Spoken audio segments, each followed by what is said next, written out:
दोस्तों, क्या आपने उन बम्बू ट्रीज के बारे में सुना, उन बांस के पेड़ों के बारे में जो 90-90, 80-80 फीट के हो जाते हैं, जिनके शुरुआत में तो जो 5 साल तक बिल्कुल छोटे छोटे होते हैं और टहनियों के रूप में होते हैं, पत्तियों के रूप में होते हैं, ज्यादा बड़े नहीं होते, लेकिन अगले 3 महीने में 80 से 90 फीट के हो जाते हैं। ऐसा क्यों होता है? ऐसा इसलिए होता है कि जो शुरू के 5 साल होते हैं उसमें वो अपनी ग्रोथ करते हैं, अपने आप को मजबूत करते हैं, अपनी जड़ों को मजबूत करते हैं और अगले 3 महीने में 80 से 90 फीट के हो जाते हैं।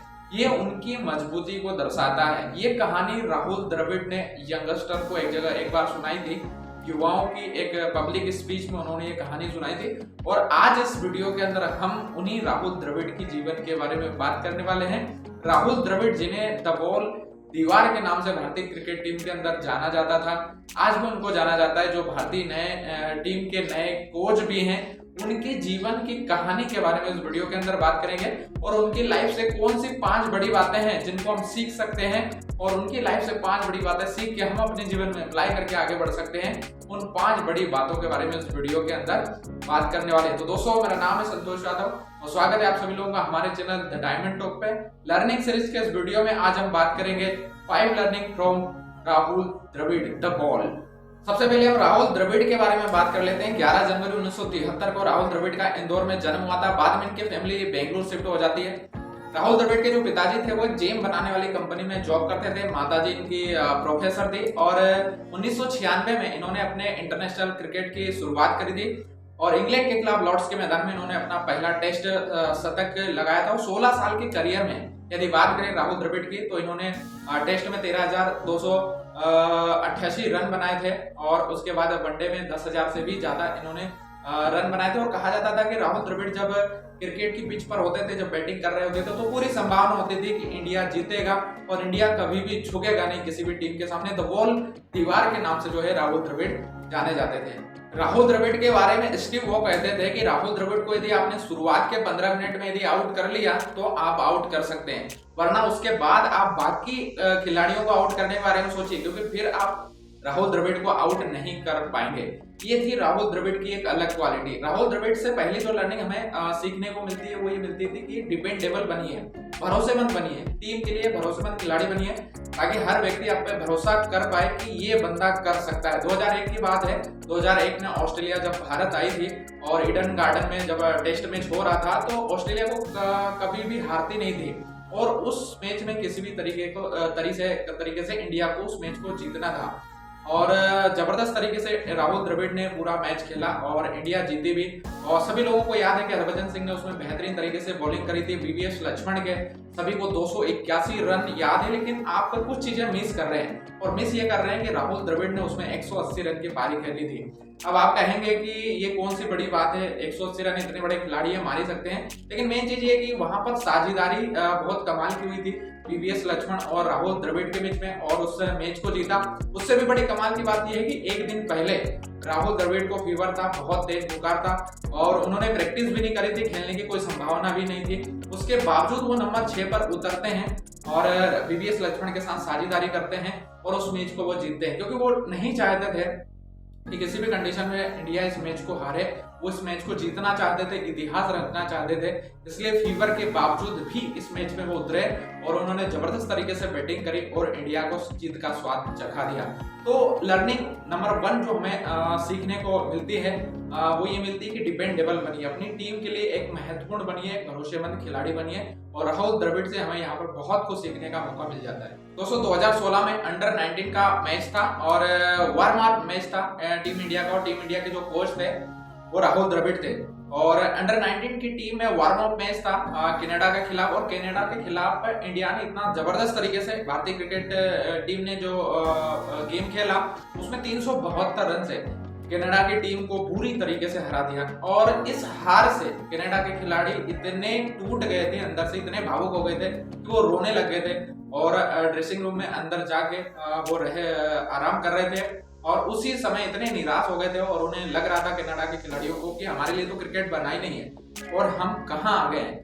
लेकिन उसके बाद उनके ड्रेसिंग रूम का गेट नॉक होता है, गेट खोला जाता है, देखते हैं कि अंदर राहुल द्रविड़ आते हैं, सबको सांत्वना देते हैं और कहते हैं कि ये कोई बहुत बड़ी बात नहीं है। हमारे खिलाड़ियों ने बहुत हार्डवर्क किया, बहुत मेहनत किया, आउटडोर में बहुत ज्यादा प्रैक्टिस करते हैं, इसलिए आपको 372 रन से हार का सामना करना पड़ा। यदि आप भी मेहनत करें तो आप भी आगे चल के किसी टीम को हरा सकते हैं और उन खिलाड़ियों को एक्साइटेड करते हैं, उनको मोटिवेट करते हैं, उनको मेहनत करने के लिए प्रेरित करते हैं। ये राहुल द्रविड़ की एक अलग ही कोचिंग थी, ये राहुल द्रविड़ का एक अलग ही व्यक्तित्व था, जो लर्निंग नंबर 2 में हमें सीखने को मिलता है कि विनम्र बनिए। विनम्रता इस जीवन की सबसे महत्वपूर्ण गुण है और ये आपको कहीं भी चमका सकती है। तो राहुल द्रविड़ से लर्निंग नंबर 2 में जो हमें सीखने को मिलता है वो ये मिलता है कि हर कंडीशन में आपको हर व्यक्ति के सामने विनम्र अपनी लाइफ में बने रहना है। सबसे ज्यादा रन बनाने का रिकॉर्ड सचिन तेंदुलकर के पास है, तो सबसे ज्यादा बॉल फेस करने का रिकॉर्ड राहुल द्रविड़ के पास है, इसीलिए उन्हें दीवार कहा जाता था।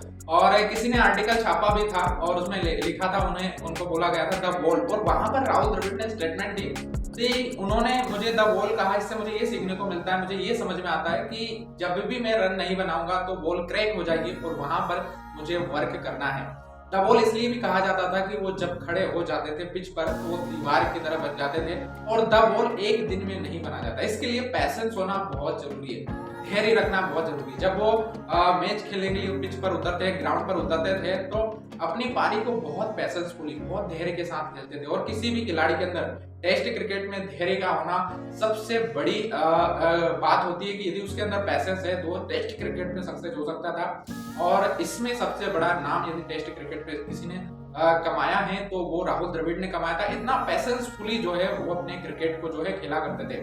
शोएब अख्तर अपने एक स्टेटमेंट में कहते हैं कि जब मैं बहुत एक्साइटेड होकर पूरे अग्रेशन के साथ जब मैं बॉलिंग करने के लिए आता था पूरी स्पीड के साथ, और जब बॉल फेंकता था अपनी पूरी ताकत के साथ, और सामने राहुल द्रविड़ होते थे और वो अपना बैट लगा के टुक करके जो है बॉल को रोक देते थे। ये इतना पैशेंस राहुल द्रविड़ के अलावा और किसी में हो नहीं सकता। तो लर्निंग नंबर 3 जो हमें राहुल द्रविड़ से सीखने को मिलती है वो ये मिलती थी कि लाइफ में आपको हमेशा पैशेंस रखना बहुत जरूरी है, और पैशेंस यदि आप खो देंगे तो कभी भी आप ऊंचाई पर पहुंच नहीं सकते और उस ऊंचाई पर टिक नहीं सकते, क्योंकि ऊंचाई पर पहुंचना बड़ी बात नहीं है, उस ऊंचाई पर बने रहना सबसे बड़ी बात होती है। दोस्तों, इस दुनिया में सफलता का सीक्रेट सिर्फ हार्ड वर्क है। हार्ड वर्क करके ही आप आगे बढ़ सकते हैं, इसके अलावा और भी कोई भी शॉर्टकट, कोई रास्ता ऐसा होता नहीं है।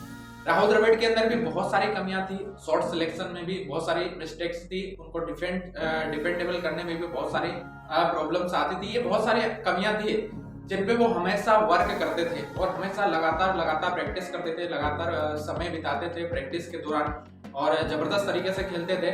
और काफी खिलाड़ी उनसे बहुत ज्यादा हैरान भी थे कि वो किस तरीके से इतना डिफेंस करते हैं और इतनी एकाग्रता के साथ बैटिंग करते हैं, इतनी सारी चीजें होने के बाद भी। और हमारे जो सौरव गांगुली साहब हैं वो तो बहुत ज्यादा हैरान थे। वो कहते हैं कि मेरे को समझ में नहीं आता कि इस बंदे के अंदर इतनी काबिलियत और इतना पैशेंस कहाँ से आ जाता है, जबकि नंबर 3 पर होते हैं, नई बॉल खेलने के लिए जाते हैं और बहुत ज्यादा मुश्किल होती है, उसके बावजूद भी करते हैं। एक बार उन्होंने पूछा भी राहुल द्रविड़ से, सौरव गांगुली जी ने, कि आप ऐसा कैसे कर लेते हो? तो राहुल द्रविड़ कहते हैं कि देखो, इसके लिए काफी प्रैक्टिस करनी पड़ती है मुझे, और जब मैं जाता हूं तो मुझे ये प्रॉब्लम नहीं लगती है, क्योंकि हर समस्या एक अपॉर्चुनिटी की तरह है। और दोस्तों, सबसे लास्ट जो लर्निंग हमें राहुल द्रविड़ से सीखने को मिलती है वो ये मिलती है कि वास्तविकता में जीना एक अलग बात है। जब राहुल द्रविड़ 30 के करीब पहुंच गए थे, 30 साल की जब उनकी उम्र हो गई थी, उसके बाद में वो क्रिकेट खेलना चाहते थे, लेकिन बहुत सारे प्रॉब्लम फिजिकली भी उनको सामना करना पड़ता था।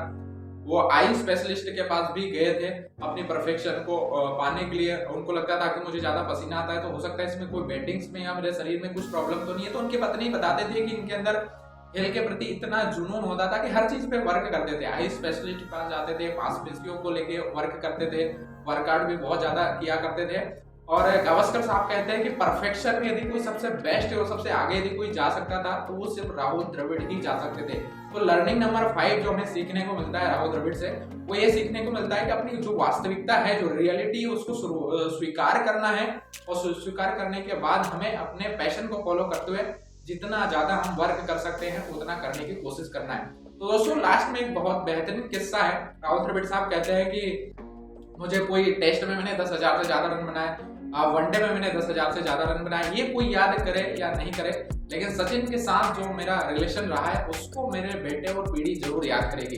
एक मैच होता है न्यूजीलैंड के खिलाफ जिसमें क्रिस बॉलिंग कर रहे होते हैं, मोहाली में टेस्ट मैच होता है और लगातार 4 से 5 ओवर ऐसे निकल जाते हैं जिनमें लगातार जो है सचिन और द्रविड़ दोनों ही बीट हो रहे होते हैं। उसका सचिन और राहुल द्रविड़ दोनों ही प्लानिंग बनाते हैं और सचिन तेंदुलकर उनको एक प्लानिंग बताते हैं कि जब भी ये बॉल डालेगा, ये आउट स्विंग डाले तो मैं राइट हैंड में बैट पकड़ लूंगा और इन स्विंग डाले तो आप लेफ्ट हैंड में जो है बैट पकड़ लेना, ताकि पता चल जाए कि सामने वाला बॉलिंग कौन से डालने वाला है। क्योंकि जो नॉन स्ट्राइक रेट पे होता है उसको पता चलता है कि भाई किस तरीके से बॉलिंग कहाँ से डाली जा रही है, और वो यही प्लानिंग करते हैं। और जो लगातार बीट हो रहे थे उसके बाद जो ओवर आ रहे थे उनमें लगातार चौके छक्के पड़ रहे थे। न्यूजीलैंड के खिलाड़ी कुछ समझ नहीं पा रहे थे कि हो क्या रहा है। कुछ ओवर्स के बाद उनको सारा माजरा समझ में आ जाता है। उसके बाद क्रिस दोबारा से बॉलिंग डालते हैं और अलग टाइप से बॉलिंग डालते हैं। उसके बाद क्रिस सचिन से पूछते हैं कि अब बताओ आप कौन सी ट्रिक आप लगा रहे हो, आप कौन सा फॉर्मूला लगा रहे हो। तो सचिन वहां पर बोलते हैं कि मैंने इनको बोला है कि जब कुछ भी समझ में नहीं आए तो दोनों बैट को दोनों हाथ के बीच में रख लेना।